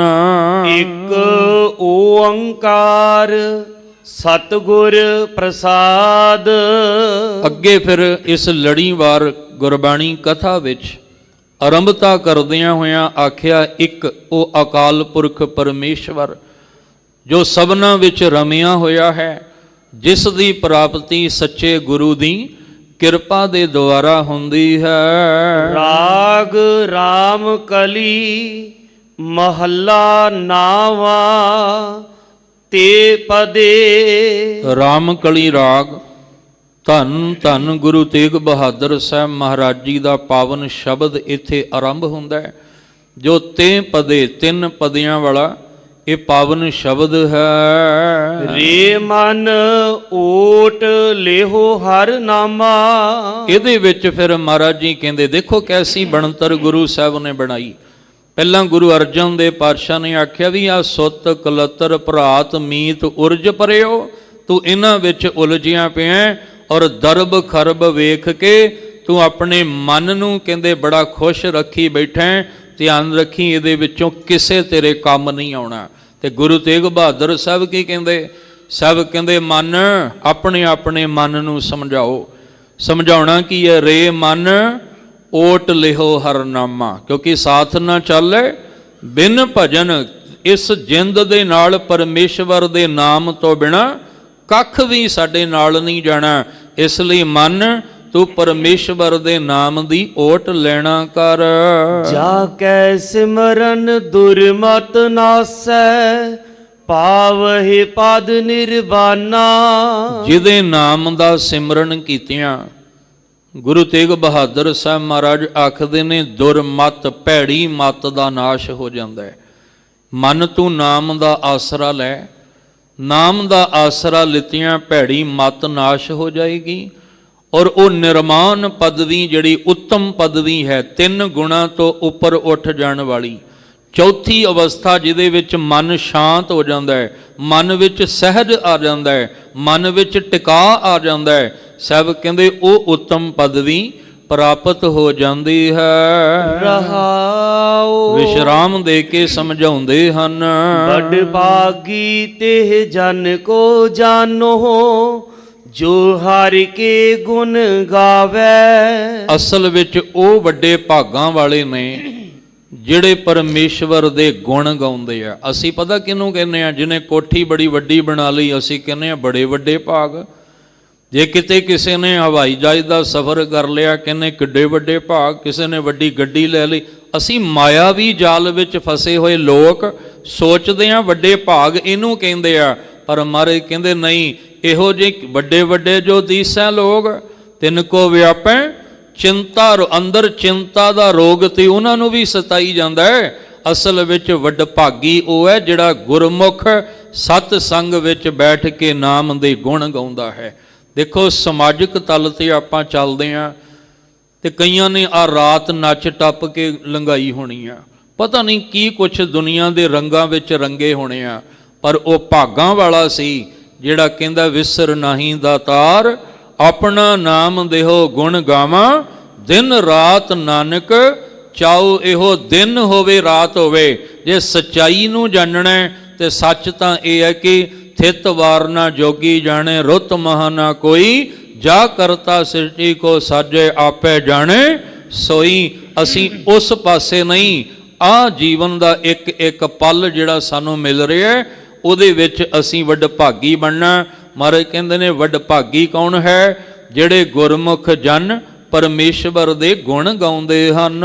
ਜਨਮ ਜਨਮ ਕੇ ਪਾਪ ਖੋਏ ਕੈ, ਫੁਨ ਬੈਕੁੰਠ ਸਿਧਾਵੈ। ਜਿਹੜੇ ਗੁਰਮੁਖ ਵੱਡੇ ਭਾਗਾਂ ਵਾਲੇ ਵਾਹਿਗੁਰੂ ਜੀ ਦੇ ਗੁਣ ਗਾਉਂਦੇ ਨੇ, ਜਨਮਾਂ ਜਨਮਾਂ ਦੇ ਪਾਪ ਮਿਟਾ ਕੇ ਔਰ ਬੈਕੁੰਠ ਉਸ ਮਾਲਕ ਦੇ ਘਰ ਵਿੱਚ ਉਹਨਾਂ ਦਾ ਵਸੇਵਾ ਹੋ ਜਾਂਦਾ ਹੈ, ਜਿਹਨੂੰ ਕਹਿੰਦੇ ਬੇਗਮਪੁਰਾ ਸ਼ਹਿਰ ਕੋ ਨਾਓ, ਜਿੱਥੇ ਕੋਈ ਦੁੱਖ ਗਮ ਨਹੀਂ ਹੁੰਦਾ। ਕਹਿੰਦੇ ਉਸ ਬੈਕੁੰਠ ਦੇ ਵਿੱਚ ਉਹਨਾਂ ਦਾ ਵਸੇਵਾ ਹੋ ਜਾਂਦਾ ਹੈ, ਜਾਂ ਉਸ ਪਾਸੇ ਨੂੰ ਉਹ ਚੱਲਦੇ ਨੇ ਆਪਣੇ ਜਨਮਾਂ ਜਨਮਾਂ ਦੇ ਪਾਪ ਮਿਟਾ ਕੇ। ਅਜਾ ਮਲ ਕੋ ਅੰਤ ਕਾਲ ਮਹਿ, ਨਾਰਾਇਣ ਸੁਧ ਆਈ। ਅਜਾ ਮਲ ਸਾਰੀ ਜ਼ਿੰਦਗੀ ਪਾਪ ਕਮਾਉਣ ਵਾਲਾ ਅੰਤਲੇ ਸਮੇਂ ਇੱਕ ਨੁਕਤਾ, ਇੱਕ ਜੁਗਤੀ ਮਿਲ ਗਈ ਤੇ ਕਹਿੰਦੇ ਉਸ ਜੁਗਤੀ ਦੇ ਨਾਲ ਨਾਰਾਇਣ ਸੁਧ ਆਈ, ਜੋ ਨਿਰੰਕਾਰ ਦੀ ਸੁਧ ਸੀ ਵੀ ਮਨਾ ਸਾਰੀ ਜ਼ਿੰਦਗੀ ਪਾਪ ਹੀ ਕਮਾਉਂਦਾ ਰਿਹਾ। ਜਾਂ ਇੱਥੇ ਗੁਰੂ ਅਮਰਦਾਸ ਪਾਤਸ਼ਾਹ ਦਾ ਬਚਨ ਸਾਂਝਾ ਕਰਦਾ ਚੱਲਾਂ। ਸਾਹਿਬ ਕਹਿੰਦੇ ਇਹ ਸ਼ਰੀਰਾ ਮੇਰਿਆ, ਇਸ ਜਗ ਮੈਂ ਆਏ ਕੇ ਕਿਆ ਤੁਧ ਕਰਮ ਕਮਾਇਆ, ਕਿ ਕਰਮ ਕਮਾਇਆ ਤੁਧ ਸ਼ਰੀਰਾ ਜਾਂ ਤੂੰ ਜਗ ਮੈਂ ਆਇਆ। ਜਿਨ ਹਰ ਤੇਰਾ ਰਚਨ ਰਚਿਆ, ਸੋ ਹਰ ਮਨ ਨਾ ਵਸਾਇਆ। ਸਾਰੀ ਉਮਰ ਪਾਪ ਕਮਾਏ, ਅਜਾ ਮਲ ਨੂੰ ਸਮਝ ਆਈ, ਅੰਤ ਵੇਲੇ ਸੁਧ ਆਈ ਤੇ ਨਿਰੰਕਾਰ ਨਾਲ ਜੁੜ ਗਿਆ। ਜਾ ਗਤ ਕੋ ਜੋਗੀ ਸੁਰ ਬਾਂਛਤ, ਸੋ ਗਤ ਛਿਨ ਮਹਿ ਪਾਈ। ਵੱਡੇ ਵੱਡੇ ਜੋਗੀ ਜੋਗਰਾਜ, ਬੜੇ ਬੜੇ ਜੋਗ ਸਾਧਨਾਵਾਂ ਕਰਨ ਵਾਲੇ ਵੀ ਜਿਹੜੇ ਬਾਂਛਦੇ ਚਾਹੁੰਦੇ ਨੇ ਕਿ ਸਾਨੂੰ ਮੁਕਤੀ ਮਿਲ ਜਾਏ, ਮੋਕਸ਼ ਮਿਲ ਜਾਏ, ਕਹਿੰਦੇ ਨੇ ਅਜਾ ਮਲ ਨੂੰ ਜਿਹੜੀ ਸੁਧ ਆਈ, ਉਹਨੇ ਪਰਮੇਸ਼ਵਰ ਦਾ ਨਾਮ ਜਪਿਆ। ਹਰਿ ਕੋ ਨਾਮ ਸਦਾ ਸੁਖਦਾਈ, ਜਾਂ ਕੋ ਸਿਮਰ ਅਜਾਮਲ ਉਦਰਿਓ ਗਨ ਕਾਹੂ ਗਤ ਪਾਈ। ਕਹਿੰਦੇ ਉਸ ਛਿਨ ਵਿੱਚ ਹੀ ਆਪਣੀ ਜ਼ਿੰਦਗੀ ਦਾ ਬੇੜਾ ਪਾਰ ਕਰ ਗਿਆ, ਜਿਹਨੂੰ ਬੜੇ ਬੜੇ ਜੋਗੀ ਜੋਗ ਸਾਧਨਾਵਾਂ ਕਰਕੇ ਵੀ ਨਹੀਂ ਪਾ ਸਕਦੇ। ਨਾਹਿਨ ਗੁਣ ਨਾਹਿਨ ਕਛ ਵਿਦਿਆ, ਧਰਮ ਕਉਨ ਗਜ ਕੀਨਾ। हे ਵਾਹਿਗੁਰੂ ਜੀ, ਕੋਈ ਗੁਣ ਨਹੀਂ ਹੈ, ਕੁਛ ਵੀ ਪੱਲੇ ਨਹੀਂ ਹੈ, ਕੋਈ ਵਿਦਿਆ ਦਾ ਆਸਰਾ, ਗਿਆਨ ਦਾ ਆਸਰਾ ਨਹੀਂ ਹੈ। ਬਸ ਹੁਣ ਤਾਂ ਇੱਕ ਬੇਨਤੀ ਹੈ ਕਿ ਮਾਲਕ ਜੀ, ਬਸ ਗਿਆਨ ਧਿਆਨ ਕਿਛ ਕਰਮ ਨਾ ਜਾਣਾ, ਨਾਹਿਨ ਨਿਰਮਲ ਕਰਨੀ। ਸਾਧ ਸੰਗਤ ਕੈ ਅੰਚਲ ਲਾਵੋ, ਬਿਖਮ ਨਦੀ ਜਾਏ ਤਰਨੀ। ਸਦੇ ਕੋਈ ਗੁਣ ਨਹੀਂ ਹੈ, ਕੋਈ ਅੰਦਰ ਵਿਦਿਆ ਦਾ ਕੋਈ ਮਾਣ ਨਹੀਂ ਹੈ। ਬਸ ਅੰਦਰ ਭਾਂਡਾ ਜਿਹੜਾ ਗੁਣਾ ਤੋਂ ਖਾਲੀ ਅਵਗਣਾ ਨਾਲ ਭਰਿਆ ਹੈ। ਨਾਨਕ ਬਿਰਦ RAM ਕਾ ਦੇਖੋ, ਅਭੈ ਦਾਨ ਤਿਹ ਦੀਨਾ। ਕਹਿੰਦੇ ਜਦੋਂ ਅਜਾਮਲ ਨੇ ਅਰਦਾਸ ਕੀਤੀ, ਪੁਕਾਰ ਕੀਤੀ, ਆ ਅਜਾਮਲ ਪਪੀਹਾ ਬਣ ਗਿਆ। ਦੇਖੋ ਅੱਜ ਹੁਕਮ ਵੀ ਗੁਰੂ ਰਾਮਦਾਸ ਜੀ ਨੇ ਬਖਸ਼ਿਆ ਤੇ ਸਮਾਪਤੀ ਵੀ ਇੱਥੇ ਆ ਕੇ ਹੋਣ ਲੱਗੀ ਹੈ। ਪਪੀਹਾ ਬਣ ਕੇ ਪੁਕਾਰ ਕੀਤੀ, ਫਿਰ ਨਾਨਕ ਬਿਰਦ RAM ਕਾ ਦੇਖੋ। ਕਹਿੰਦੇ ਉਸ ਮਾਲਕ ਦਾ ਬਿਰਦ ਸੁਭਾਅ ਵੇਖੋ। ਕਹਿੰਦੇ ਜਿਹਨੂੰ ਅੰਤ ਵੇਲੇ ਸੁਧ ਆ ਗਈ ਸੀ, ਉਹਨੇ ਪਰਮੇਸ਼ਵਰ ਦੇ ਨਾਮ ਦੀ ਭਗਤੀ ਕੀਤੀ ਔਰ ਐਸੀ ਬਖਸ਼ਿਸ਼ ਮਿਲ ਗਈ, ਅਭੈ ਦਾਨ, ਭੈ ਤੋਂ ਰਹਿਤ, ਮੌਤ ਦਾ ਭੈ ਵੀ ਅੰਦਰੋਂ ਖਤਮ ਹੋ ਗਿਆ। ਕਬੀਰ ਜਿਸ ਮਰਨੇ ਤੇ ਜਗ ਡਰੈ, ਮੇਰੇ ਮਨ ਆਨੰਦ, ਮਰਨੇ ਹੀ ਤੇ ਪਾਈਐ ਪੂਰਨ ਪਰਮਾਨੰਦ। ਅਭੈ ਦਾਨ ਦੀ ਦਾਤ ਅਜਾਮਲ ਨੂੰ ਦਿੱਤੀ ਹੈ। ਇਸ ਲਈ ਗੁਰੂ ਸਾਹਿਬ ਕਹਿੰਦੇ, ਹੇ ਮਨ, ਤੂੰ ਵੀ ਐਸੇ ਨਾਮ ਦਾ ਆਸਰਾ ਲੈ ਤੇ ਪੁਕਾਰ ਕਰ। ਆਓ ਸਾਰੇ ਰਲ ਕੇ ਪੁਕਾਰ ਕਰੀਏ ਆਪਾਂ। ਆਪਣੀ ਭਗਤੀ ਲਾਏ, ਆਪਣੀ ਭਗਤੀ ਲਾਏ, ਆਪਣੀ ਭਗਤੀ ਲਾਏ, ਆਪਣੀ ਭਗਤੀ ਲਾਏ। ਫਿਰਤ ਫਿਰਤ ਪ੍ਰਭ ਆਇਆ, ਫਿਰਤ ਫਿਰਤ ਪ੍ਰਭ ਆਇਆ, ਫਿਰਤ ਫਿਰਤ ਪ੍ਰਭ ਆਇਆ, ਫਿਰਤ ਫਿਰਤ ਪ੍ਰਭ ਆਇਆ। ਪਰਿਆ ਤਉ ਸ਼ਰਨਾਏ, ਪਰਿਆ ਤਉ ਸ਼ਰਨਾਏ, ਪਰਿਆ ਤਉ ਸਰਨਾਏ, ਪਰਿਆ ਤਉ ਸਰਨਾਏ। ਨਾਨਕ ਕੀ ਪ੍ਰਭ ਬੇਨਤੀ, ਨਾਨਕ ਕੀ ਪ੍ਰਭ ਬੇਨਤੀ, ਨਾਨਕ ਕੀ ਪ੍ਰਭ ਬੇਨਤੀ, ਨਾਨਕ